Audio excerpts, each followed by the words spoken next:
Hello बच्चों, चलिए प्रश्न को देखते हैं। प्रश्न एक खिलौना कार जिस पर आवेश Q है किसी समान विद्युत क्षेत्र E के प्रभाव में घर्षणहीन समतल क्षैतिज पृष्ठ पर गतिमान है। 1 सेकंड के अंतराल में बल QE के कारण इसका वेग 0 से 6 मीटर प्रति सेकंड हो जाता है। उसी क्षण विद्युत क्षेत्र की दिशा उत्क्रमित कर दी जाती है।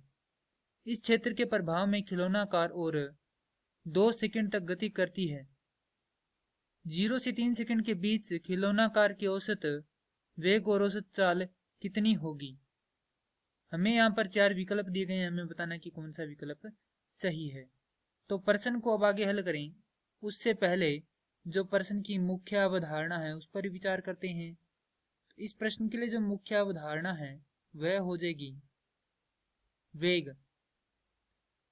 अर्थात हम यहाँ पर यह देखेंगे कि वेग क्या होता है। तो किसी एकांक समय में और निश्चित दिशा में तय की गई दूरी वेग कहलाता है। अब हमें यहाँ पर एक खिलौना कार जिस पर आवेश कितना है Q है, एक समान विद्युत क्षेत्र के प्रभाव में घर्षणहीन समतल पृष्ठ पर गतिमान है। अर्थात एक ऐसा पृष्ठ है जिस पर कोई घर्षण कार्य नहीं कर रहा है। हमें कहा गया कि 1 सेकंड के अंतराल में बल QE के कारण इसका वेग 0 से 6 मीटर प्रति सेकंड हो जाता है।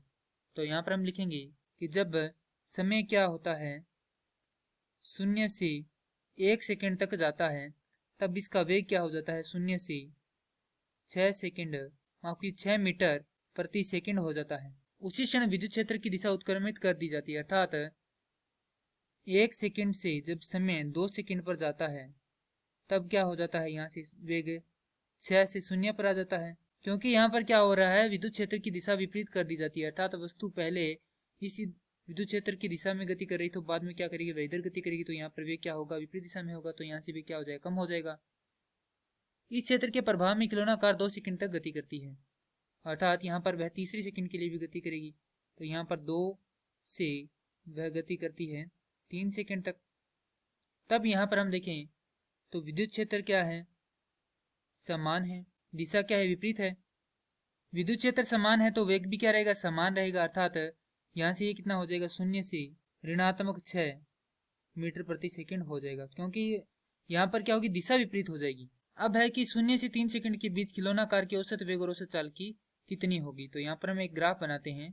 ये हमारे पास एक्स अक्ष है, ये वाई अक्ष है, ये हमारे पास समय का अक्ष है और ये क्या है, वेग का अक्ष है।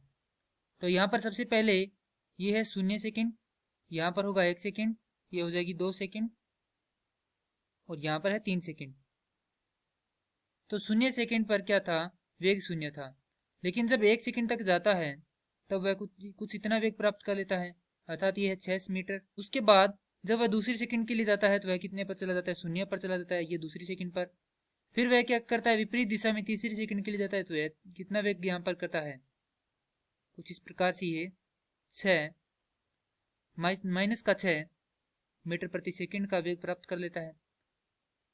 तो यदि हम यहाँ से इसको मिलाएं कुछ इस प्रकार से तो यहाँ का जो विस्थापन है वह कुछ इस प्रकार का होगा, यानी कि ये होगा विस्थापन।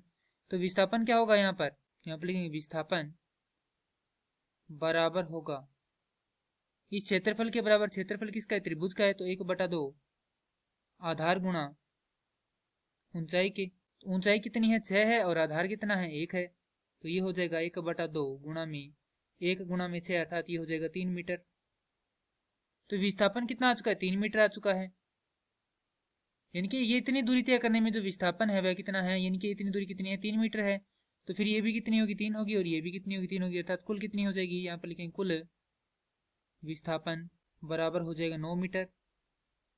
हमारे पास कुल विस्थापन का मान आ चुका है। हम यहाँ पर आसानी से वेग और जो चाल है उसे निकाल सकते हैं। तो यहाँ पर लिखेंगे औसत चाल। तो औसत चाल कितनी होगी, औसत चाल होगी कुल विस्थापन बटा में कुल समय। यहाँ पर हम लिख देंगे समय बराबर है 3 सेकेंड। तो हमारे पास जो औसत चाल है वह कितनी आ जाएगी, 3 मीटर प्रति सेकेंड। उसके बाद यदि हम औसत वेग निकालें तो औसत वेग बराबर होगा विस्थापन बटा में कुल समय। तो विस्थापन कितना है, 3 है, भाग में 3, ये हो जाएगा 1 मीटर प्रति सेकेंड। तो हमें यहाँ पर क्या निकालना था, 0 से 3 सेकंड के बीच औसत वेग और औसत चाल निकालनी थी। तो औसत वेग कितना है, 1 मीटर प्रति सेकंड है, और औसत चाल कितनी है, 3 मीटर प्रति सेकंड है। तो यह उत्तर दिए गए विकल्पों में से हम देखें तो विकल्प बी से मिलन करता है। तो प्रश्न के लिए उत्तर होगा विकल्प बी। मैं आशा करता हूँ कि यह प्रश्न आपको समझ में आया होगा। धन्यवाद।